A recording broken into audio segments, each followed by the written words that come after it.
Merhaba arkadaşlar. Hepinizi sevgiyle selamlıyorum. Bir önceki videomuzda amigurumi örmeye yeni başlayan arkadaşlar için amigurumi teknik ve terimlerini içeren bilgiler paylaşmıştım. Hızlandırılmış bir kurs vermiştik. Bu videomuzda da orada öğrenmiş olduğumuz bilgileri pekiştirmek için oldukça basit yöntemlerle hazırlamış olduğum bu oyuncaklarımızı öreceğiz. Oyuncaklarımızın kafa ve vücut kısımları aynı tek bir video. Sadece yüz şekillendirmeleri farklı arkadaşlar. Kulakları ve yüz şekillendirmeleri farklı.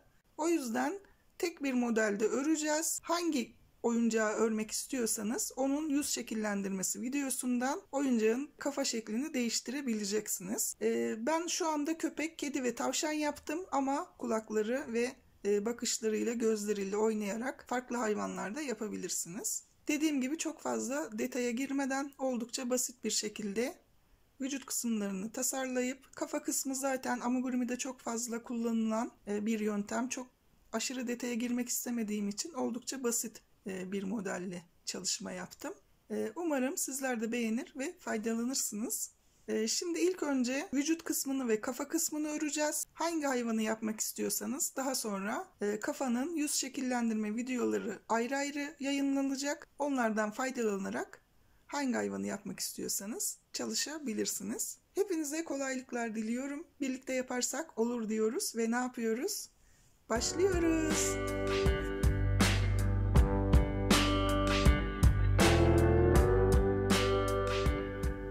Evet arkadaşlar, oyuncağı ben Alize Cotton Gold ile öreceğim.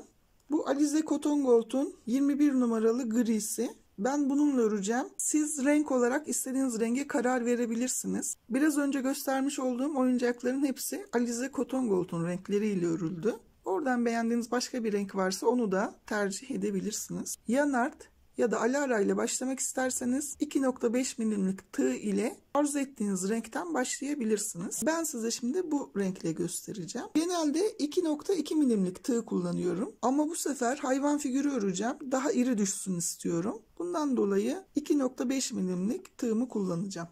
Çok az koyu bir renge ihtiyacınız var. Siyah olabilir. Öreceğiniz ipe göre kahve olabilir. Hatta açık renkte bir tavşan falan yapmak istiyorsanız pembe dahi olabilir. Burun kısımlarında kullanacağız ve göz üzerinde kullanacağız. Ben 14 milimlik siyah göz kullanacağım. Ama kedi için sarı göz de kullanabilirsiniz arkadaşlar. Malzemelerimiz çok fazla değil, bu kadar. Tekrar kolaylıklar diliyorum. Başlayalım mı? Hadi bakalım. Evet arkadaşlar, sihirli halkayı bir önceki kursumuzda göstermiştim. Parmağımıza ipimizi şu şekilde dolayıp tığımı içten geçiriyorum ve ilmeğimi çekiyorum.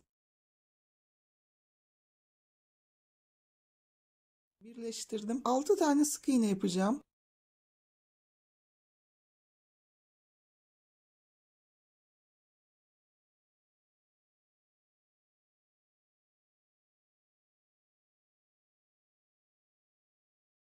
Halkanın ipini çekip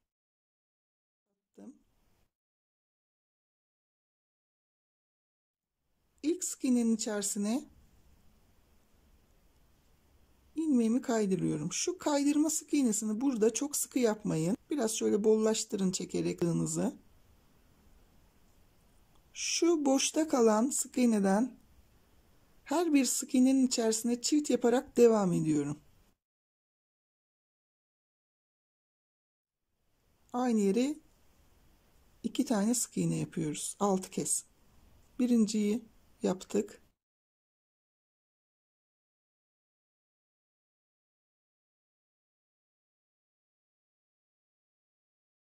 İkinci çiftimiz.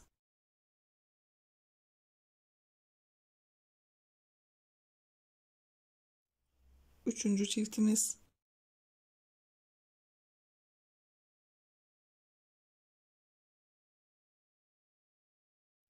Dördüncü.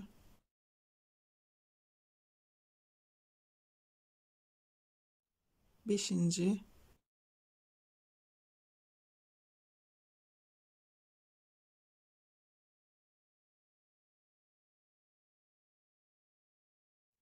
Ve 6 tane çiftimi yaptım. Şimdi buraya bir tane işaretleyici koyacağım.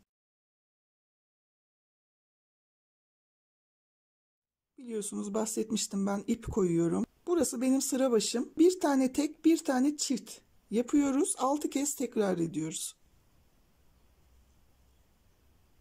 Bir tane tek,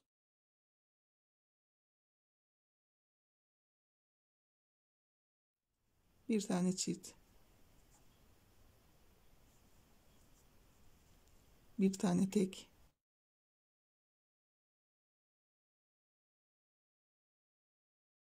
bir tane çift. Bu şekilde sıramızı tamamlayalım.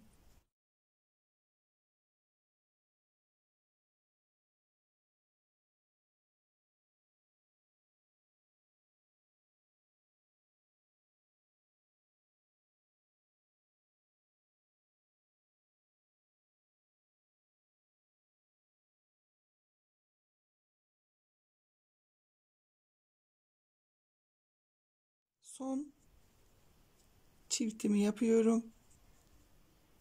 6 tane daha artırmış olduğum sık iğne sayımız 18'e çıktı. İpimizi diğer tarafa alıyoruz. Şimdi bu sırada 2 tane tek, bir tane çift yapacağız. Bir yanındakine 2 tane sık iğne yaptım. Bir sonrakine çift yapıyorum.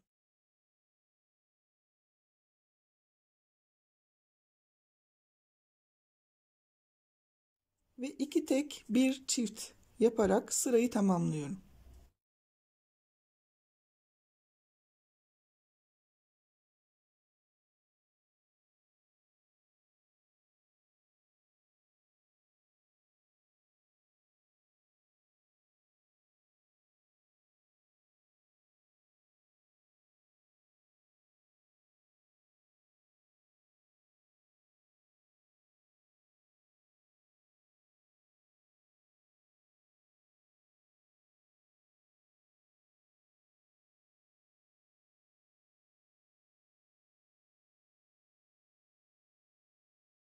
Son çiftimi de yaptım. Şu anda 24 tane sık iğnemiz var. Sıra başının işaretleyicisini tekrar bu yöne alıyorum.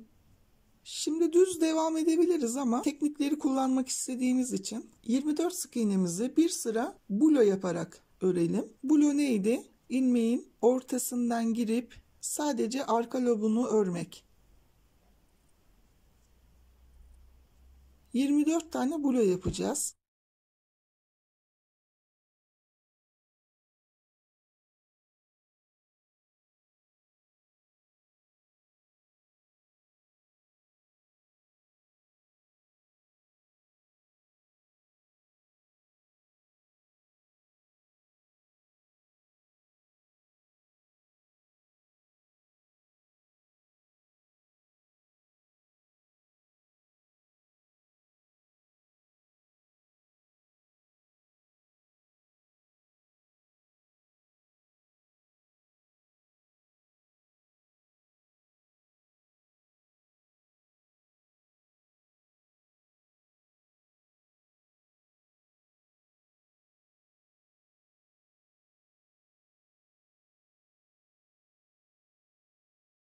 Yirmi bir, 22, 23 ve 24 tane bulo yaptım. İpimi öbür tarafa aldım bakın. Her sırada yürütüyorum ki sıra başını kaybetmemek için. Özellikle siz yeni başlıyorsunuz. Bunu uygularsanız işaretleyicinizin yerini yanlışlıkla değiştirmezsiniz. İpimi öbür tarafa aldım. Şimdi bu 24 tane sık iğnemi 2 sıra öreceğim arkadaşlar. Herhangi bir işlem yok. 2 sıra 24 sık iğnemizi örelim.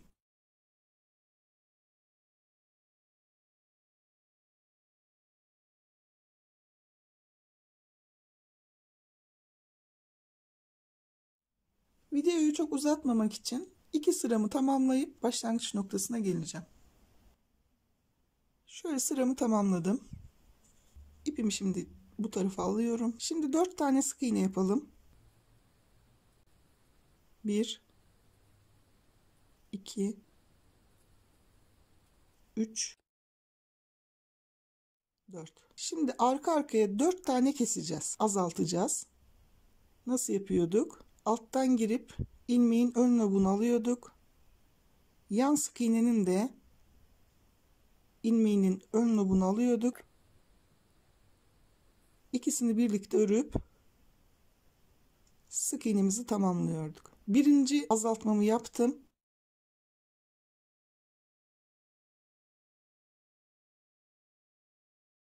İkinci,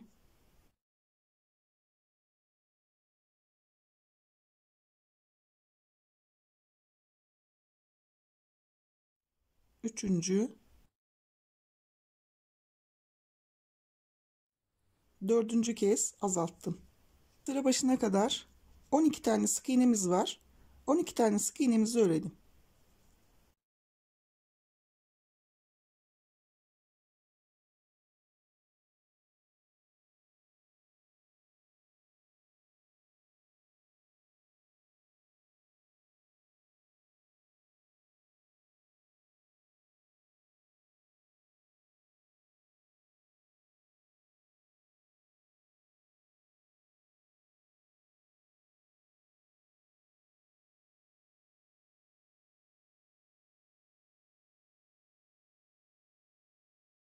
Sıramı tamamladım. Bu sırada 4 tane azaltma yapmış olduk.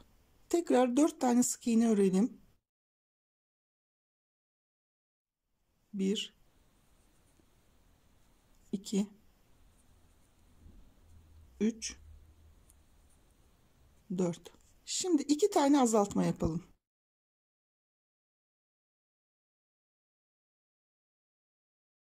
Birinci azaltmam.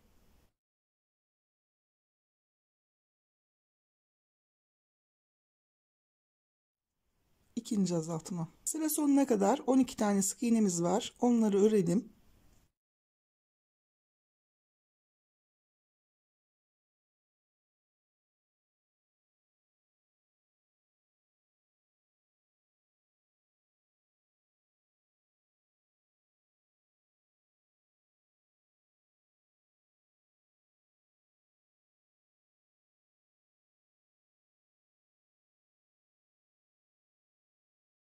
Şu anda 18 tane sık iğnemiz kaldı. Bu 18 tane sık iğnemizi 10 sıra öreceğiz arkadaşlar. 10 sıra herhangi bir işlem yapmadan düz bir şekilde öreceğiz. Şimdi burada ipimi öbür tarafa geçirmiyorum. Çünkü 10 sıra sayacağım. 10 sıra düz bir şekilde öreceğim için ipim burada kalacak. Bu ipin üstünde kalan sıradan itibaren 10 sıra sayacağım. Yani sırayı şaşırmamak adına ben öyle yapıyorum. İpimi şimdi öbür tarafa almayacağım. Yeni sırada burada bırakacağım. Ve 18 tane sık iğnemi 10 sıra öreceğim.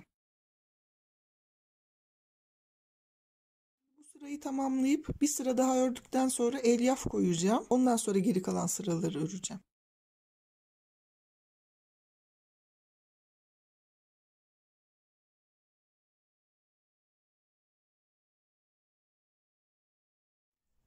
Birinci sırayı tamamladım bakın. Devam ediyorum. Bir sıra daha örüp elyaf koyacağım.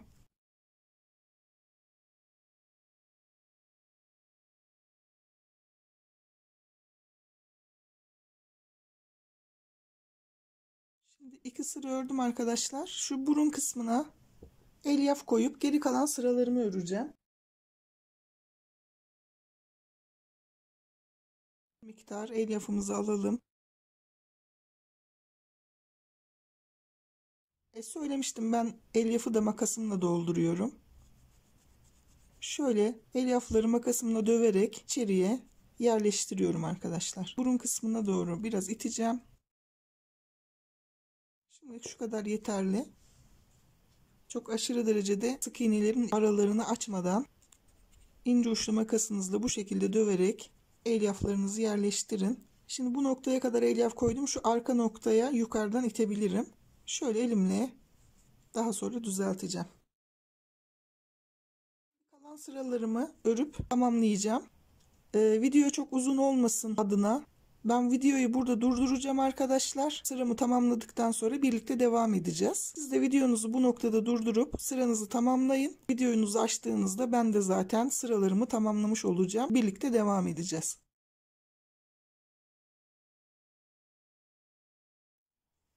Evet, sıramı tamamladım. İlk bacağımızı burada bitireceğiz. Sıra başındaki ilk sık iğneye ilmeğimi kaydırıyorum ve burada bitiriyorum.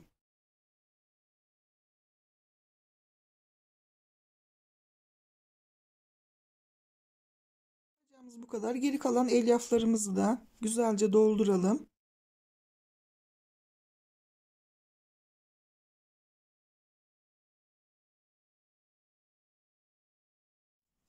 Şöyle bakın, döverek makasımın yardımıyla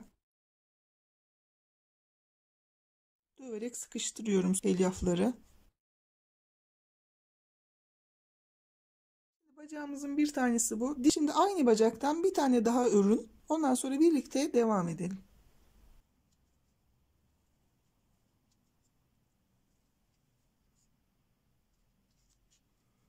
Diğer bacağımı da ördüm. Elyafı koyduktan sonra bacağın şu ön kısmını, şu eksiltme kısmını elinizde bastırarak şeklini düzeltin. Formu şu. Şimdi diğer bacağımızı, şunu çıkartıyorum. Buna ihtiyaç yok. Diğer bacağımızdaki bu işaretleyiciyi bırakıyoruz şimdilik. Şimdi bacakları birleştirip gövde kısmıyla devam edeceğiz. İşaretleyicimi tekrar yerine taşıyorum. 11 tane sık iğne örüyorum.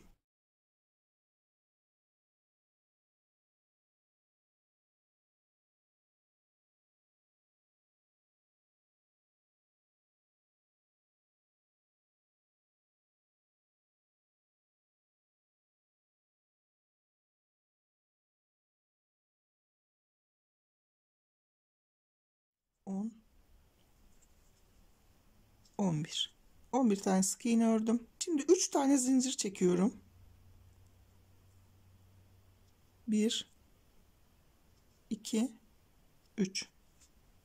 Diğer bacağımı alıp şurada kaydırarak bitirdiğimiz sık iğne değil, onun yanındaki boştaki sık iğneye giriyorum. Şunun ipini de tığımın üzerine koyacağım. Son sık iğneyi bu tarafa doğru çektirmek için.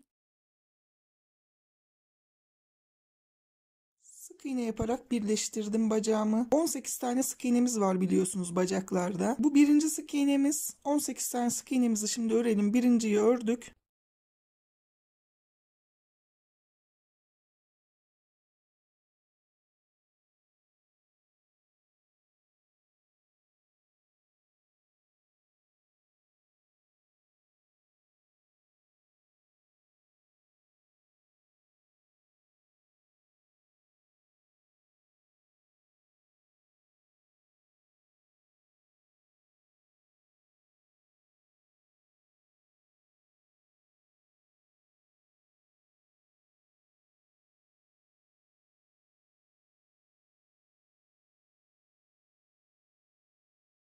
On sekizinci sık iğne kaydırdığımız sık iğne.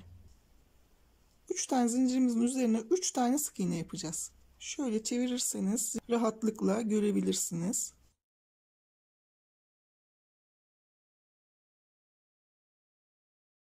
Bir, iki,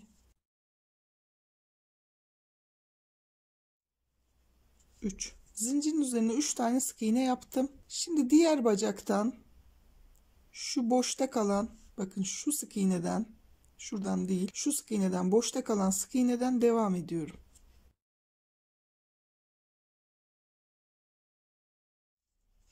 Bir,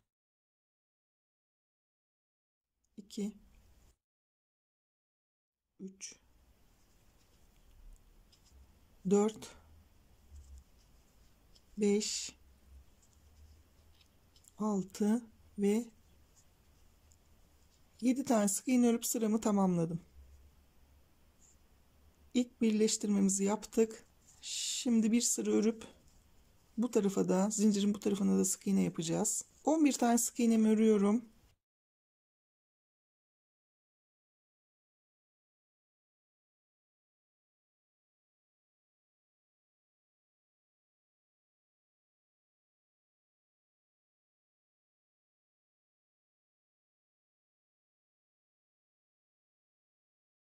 10 ve 11. Şimdi zincire geldim. Zincirin bu tarafına da 3 tane sık iğne yapıyorum.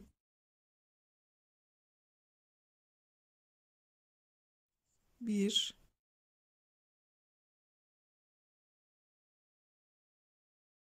2 3. Ortadaki zincirin bu tarafına da 3 tane sık iğnemizi yaptık. Diğer bacaktan devam ediyorum. Şimdi şu zincir çektiğimiz yer sizi yanıltmasın. Şuradan başlayacaksınız. Şu değil. Şu değil. Şuradan ilk sık iğnemizi yapacağız bacaktaki. Şöyle bakın. 1 2 3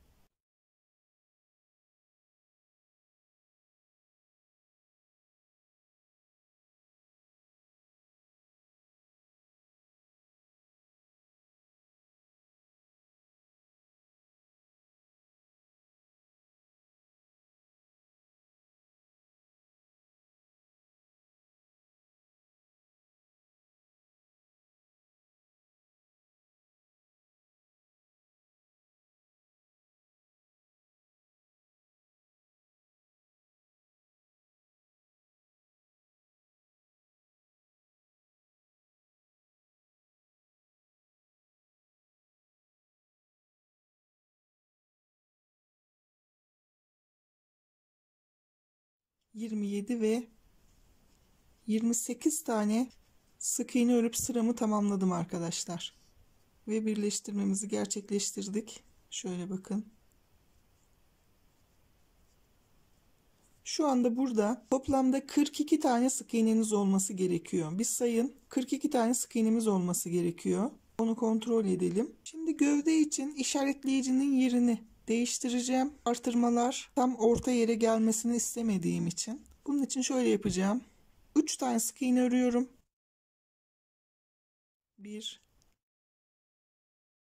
2 3. Şöyle işaretleyiciyi buraya taşıyorum. Artık sıranın başı burası arkadaşlar. Şimdi bir sıra 6 tane sık iğne yapıp bir tane artıracağız. 6 kez tekrar edeceğiz. 6 sık iğne bir artır yaparak.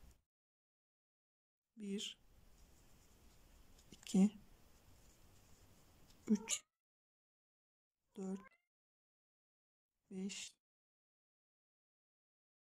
6. Bir tane çift yapıyorum. Artırma neydi? Aynı sık iğnenin içerisine 2 tane sık iğne yapmak. İlk artırmamı yaptım.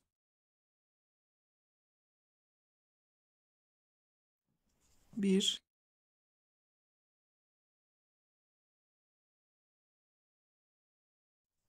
2 3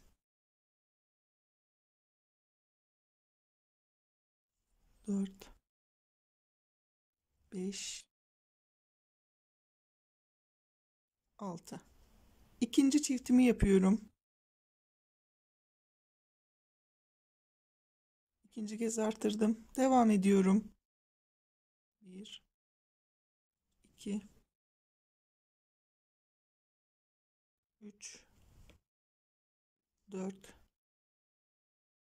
5 6.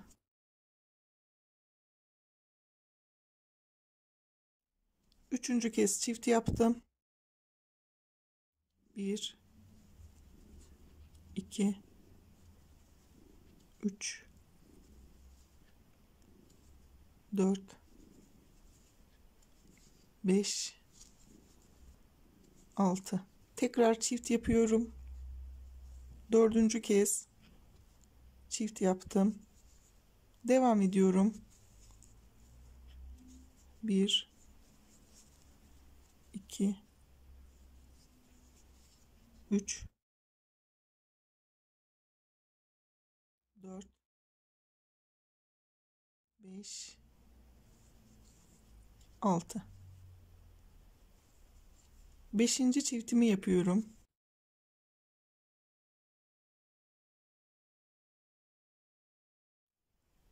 Ve son kez 1 2 3 4 5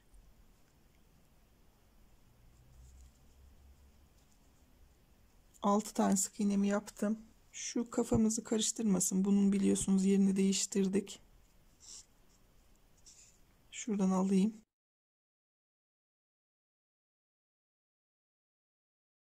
Alt tane sık iğnemi yaptım. Son çiftimi burada yapıyorum. Şu anda 48'e çıkardık sık iğne sayımızı. Şimdi bu sırada da 7 tane sık iğne yapıp 1 artıracağız. 1 2 3 4 5 6 7. Bir önceki artırmanın tam ortasına geldik. Bakın şurada artırmıştık. Şimdi burada bir daha artırıyoruz. Çiftimi yapıyorum. Ve 7 sık iğne bir artır yaparak sıramı tamamlayacağım. Birinciyi yaptım. 5 kez daha 7 sık iğne bir artır yaparak sıranızı tamamlayın. Videoyu burada durduruyorum. Ben de sıramı tamamlayayım. Ondan sonra sıra başına geldiğimizde birlikte devam edelim. 5 6 7 ve bakın son çiftimi son sık iğnemde yapıyorum.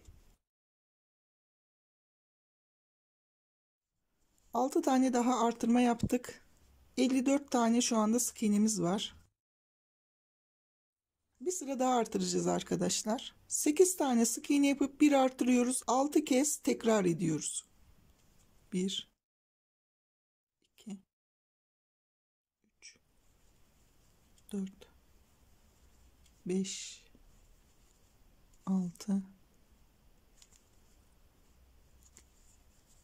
7 8. Burada artırıyorum, çiftimi yapıyorum. Videoyu burada durduracağım. 8 sık iğne bir artır yaparak bu sırayı tamamlayın. Daha sonra birlikte devam edelim. 6 7 8. Son artırmamı yapıyorum. Sıramı tamamladım. Arkadaşlar şu anda 60 tane sık iğnemiz var. Bu 60 tane sık iğnemizi 8 sıra öreceğiz. Düz bir şekilde 8 sıra örüp sıra başına geleceğiz. 60 tane sık iğnemi 8 sıra ördüm. Bakın şurada en son artırmamı yapmıştım. 1, 2, 3, 4, 5, 6, 7 ve 8 sıra örerek sıralarımı tamamladım. Şimdi işaretleyicimi artık taşıyorum. 8 sık iğne yapıp bir azaltarak 6 kez tekrar edeceğiz. 1 2 3 4 5 6 7 8. Azaltmayı nasıl yapıyorduk? Sık iğnenin altından girip ortasından çıkıp yanındaki sık iğnenin de aynı şekilde altından girip ortasından çıkıyorduk ve ikisini birlikte alıp örüyorduk. Bir tane azaltma yapmış olduk. Devam ediyorum. 5 kez daha tekrar edeceğim.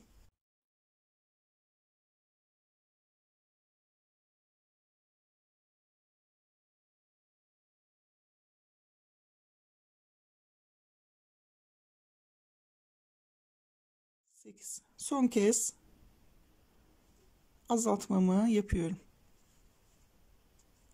6 tane azaltma yaptım. Sık iğne sayım 54'e düştü. Şimdi 3 sıra 54 sık iğnemizi örelim arkadaşlar.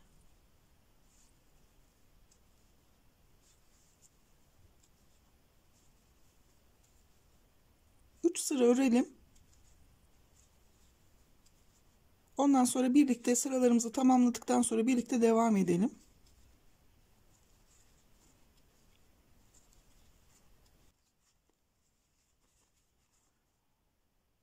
3 sıra ördüm. Bakın burada kesmiştik. 1, 2, 3 sıra. Şimdi biraz elyaf doldurup öyle devam edeceğiz. Şöyle az az ilave edelim. Şu bacak kısımlarının şu kısımları makasımızın yardımıyla bakın itiyorum bacaklara. Önce bacak kısımlarını güzelce doldurup daha sonra göbek kısmına elyaf ilave edeceğim. Bu şekilde yapın arkadaşlar. Az az ilave ederek ve şu şekilde pamuklarınızı, elyaflarınızı bu şekilde döverek makasımızın ucuyla güzelce yerleştiriyorum, sıkıştırıyorum. Elyafı düzgün doldurmazsanız ürününüz güzel gözükmez. Ya çok aşırı derecede doldurup sık iğnelerin arasını açarsınız ya da boş olur. Bazı yerleri boş, bazı yerleri dolu olmaması için elinizde arada bakın bu şekilde eşit mi diye bakarak elyaf ilavelerinizi o şekilde doldurun.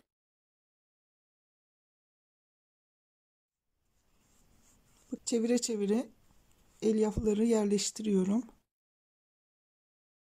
Şu bacaklar şu anda sert ama bu kısmı çok aşırı derecede şu anda doldurmayacağım. Daralttıkça yukarıdan ilave ederek sıkıştıracağım. Şimdi 7 tane sık iğne yapıp bir tane azaltacağız bu sıramızda. 6 kez tekrar edeceğiz bunu. 1 2 3 4 5 6 7. Bir tane kesiyorum, azaltıyorum ve devam ediyorum. 5 6 7. Bu sıradaki son azaltmamı da yaptım. 6 tane daha azaltma yaptık. 48 şu anda sık iğne sayımız. 3 sıra örelim arkadaşlar bu 48 tane sık iğnemizi. 3 sıra öreceğiz. 3 sıra örelim ve sıra başına geldikten sonra birlikte devam edelim.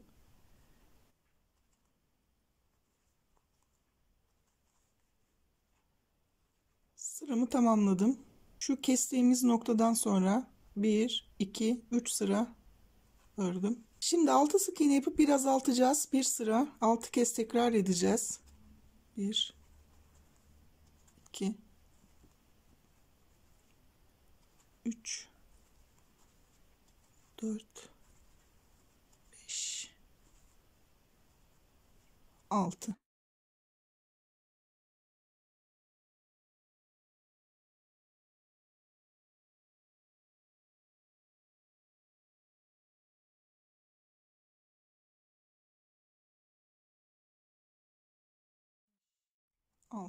Son kez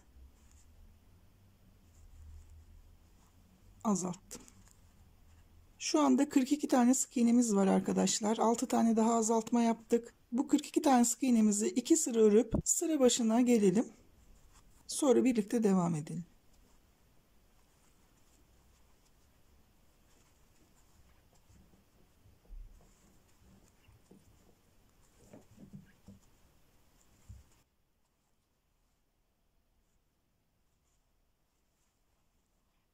Evet, 2 sıra ördüm. Sıramı tamamladım. Şimdi biraz daha elyafımı yerleştireceğim. Artık çok daralacağı için aşağı kısımlara elyaf güzel koyamayabilirsiniz. O yüzden ara ara örgünüzü örerken ara ara elyaf koymayı unutmayın.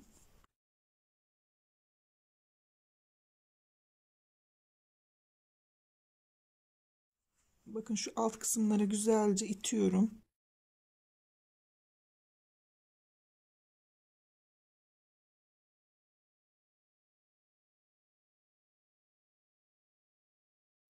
Bu sırada 5 tane sık iğne yapıp bir tane azaltacağız. Yine 6 kez tekrar edeceğiz. 1 2 3 4 ve 5.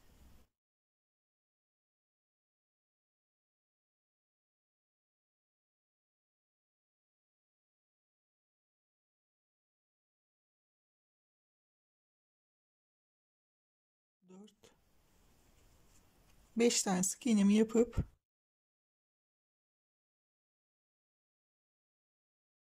azaltmamı yaptım. 6 tane daha azaltma yaptık. 36 tane sık iğnemiz var. Bu 36 tane sık iğnemizi de 2 sıra örüp sıra başına gelelim arkadaşlar.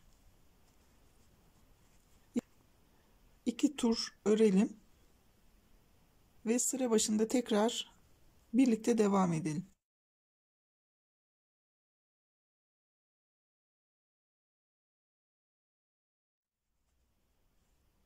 ...36 tane sık iğnemi 2 sıra ördüm.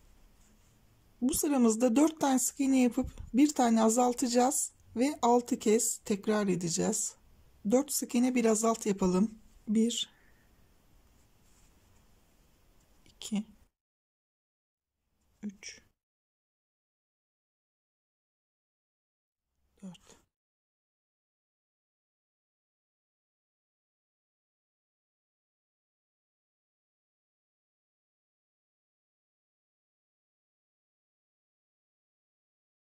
Son kez azaltıyorum.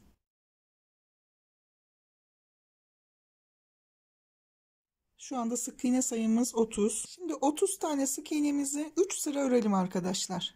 3 sıra örüp sıra başına gelelim. Ondan sonra kaldığımız noktadan birlikte devam edelim.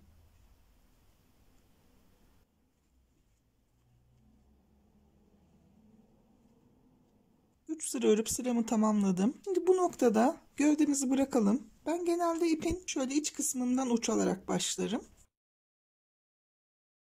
İpin diğer ucunu, üst kısmındaki ucunu alıyorum. Elleri örmemiz gerekiyor, o yüzden ellere başlayacağım. Eller için yine sihirli halka yapalım.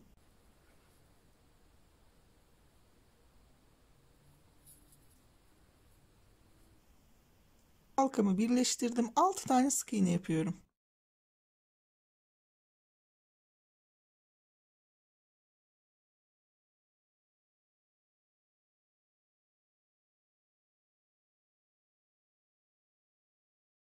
Halkamı kapattım.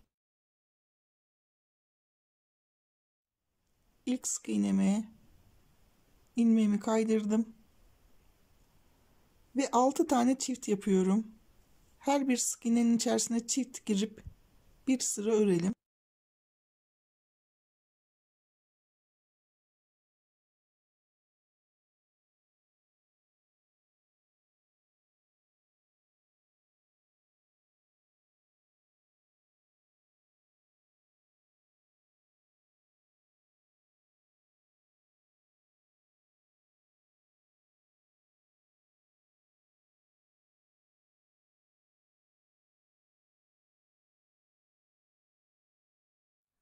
Altıncı kez çiftimi yaptım. 12 tane sık iğnem var. Buraya işaretleyici koyuyorum. 12 tane sık iğnemi bir sıra örüyorum.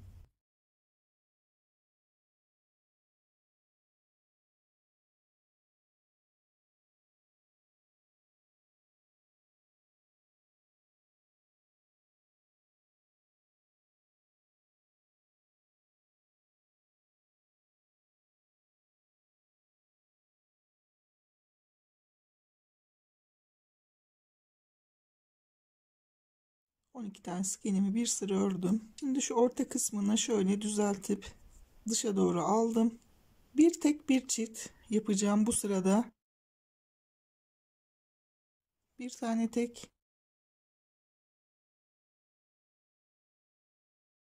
çiftimi yaptım. Bir tek, ikinci çiftim, bir tane tek, üçüncü çiftim, bir tane tek, dördüncü çiftim, bir tane tek, beşinci çiftim ve son kez bir tek,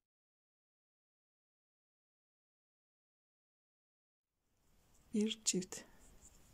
18 oldu sık iğne sayımız. Bu 18 tane sık iğnemizi 3 sıra öreceğiz. 3 sıra örüp sıra başına gelelim. Oradan itibaren birlikte devam edelim.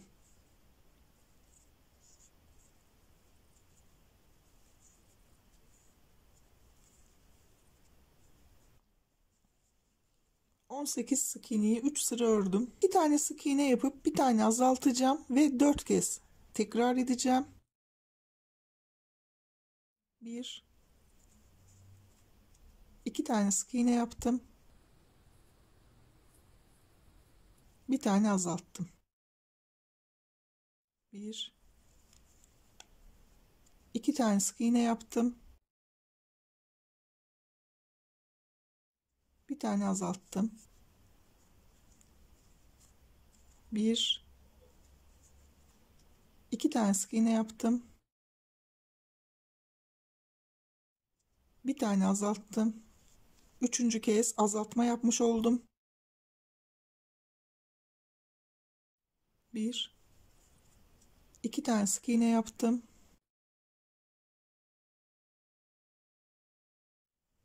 Bir tane azalttım ve 4 kez azaltma yapmış oldum. 2 tane sık iğnem kaldı. Onları örüyorum.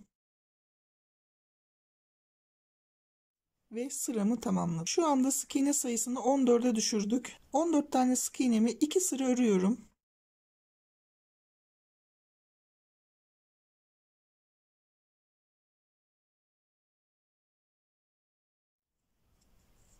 Ve ikinci sıramı da tamamlamış oldum. Şimdi 5 tane sık iğne yapıp bir tane azaltıyorum ve 2 kez tekrar ediyorum. 2 3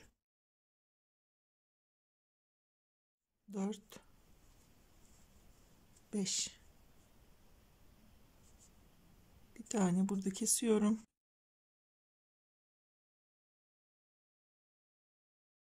5 sık iğne yapıp bir tane daha azaltacağım.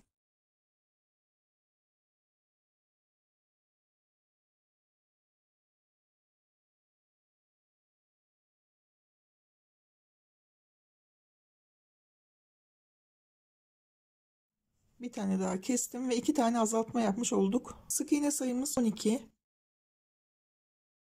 Şimdi bu elin avuç kısmına şöyle az bir elyaf koyacağım. Elleri çok doldurmayacağız.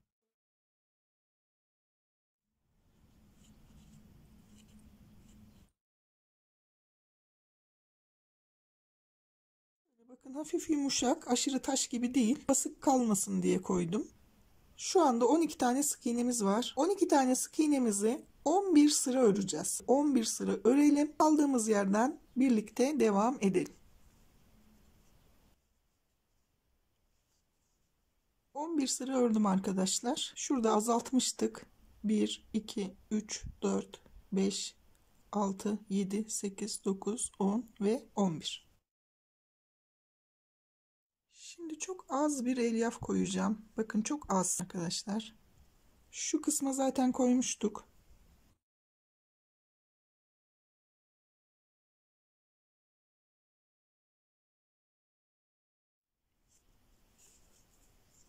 İşaretleyicinin yerini sakın yanlışlıkla taşımayın, değiştirmeyin. Ördüğünüz örgü tamamen değişir. Aynı sonucu almazsınız. Kontrol edin.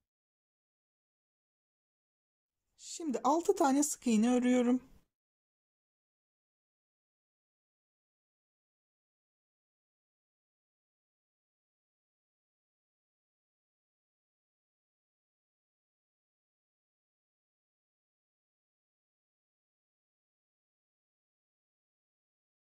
Sıradaki sık iğneme giriyorum. Ve karşısına denk gelen bakın iğne ile birlikte şu şekilde ilmeğimi geçirip sık iğnemi yapıyorum. Birinci sık iğnem, tekrar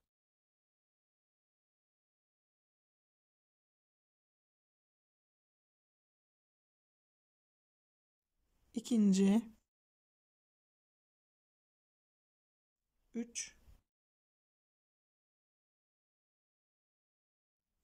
4, bir tane daha yapıyorum. 5 tane sık iğne ile kol ağzını kapattım. Burada bitiriyorum. Kollarımız bu şekilde. Çok az bir elyaf koyduk.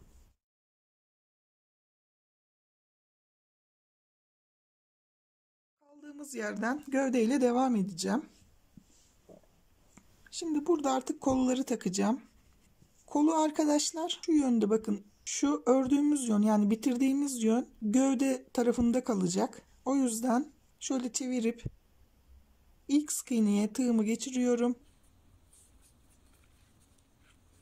5 sık iğne ile kolu birleştiriyorum. İkisini birlikte örerek. Bu birinci sık iğnemiz. İkinci.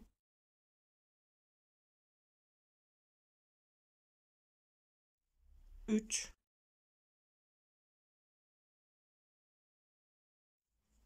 Dört.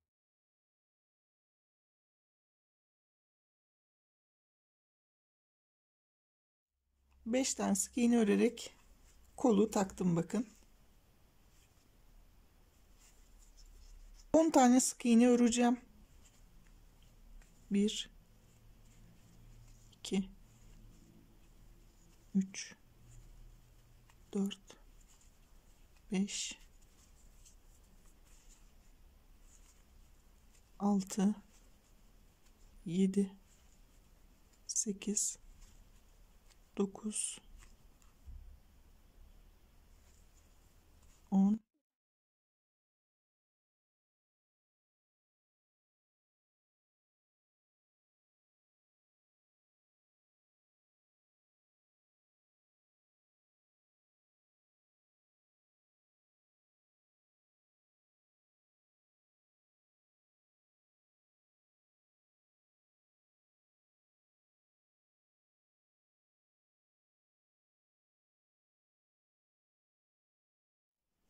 Şimdi sıra sonuna kadar tamamlayacağım.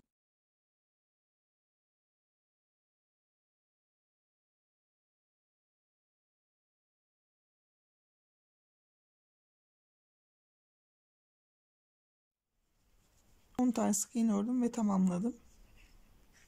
Son sıramızı yapacağız. 3 sık iğne bir azalt yaparak 6 kez tekrar ediyorum. 1 2 3. Bir tane azalttım.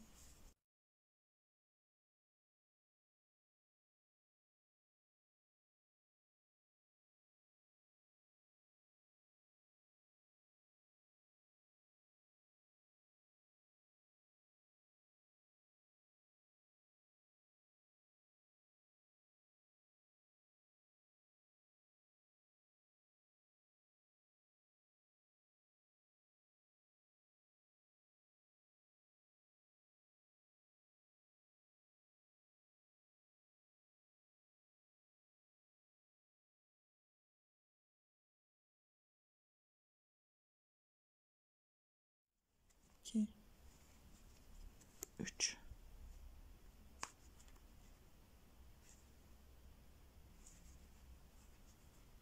Sık iğne sayısını 24'e düşürdüm. Bir sıra örüp bitiriyorum. 24 sık iğneyi bir sıra örelim.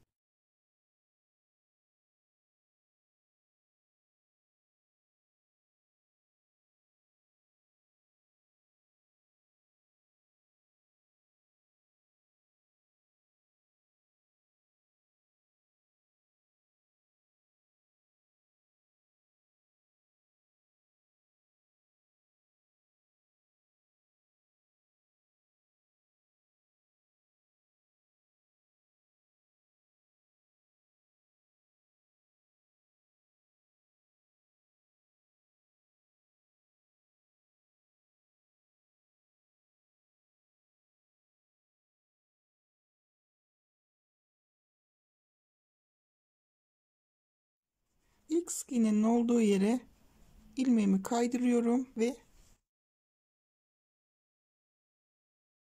şimdi elyafları boğaz kısmına kadar dolduracağım.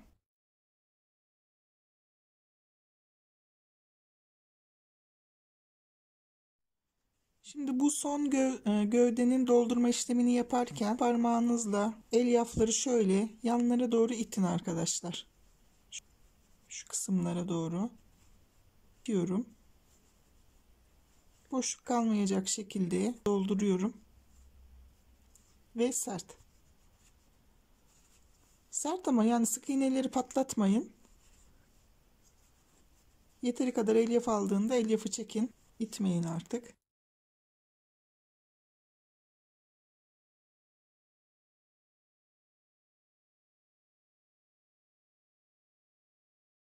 Evet arkadaşlar, gövde kısmını tamamladık. Bakın şu şekilde. Bundan sonraki videomuzda oyuncağımızın kafa kısmıyla devam edeceğiz. Teşekkür ederim benimle birlikte ördüğünüz için. Lütfen beğen butonuna basmayı ve abone olmayı unutmayın.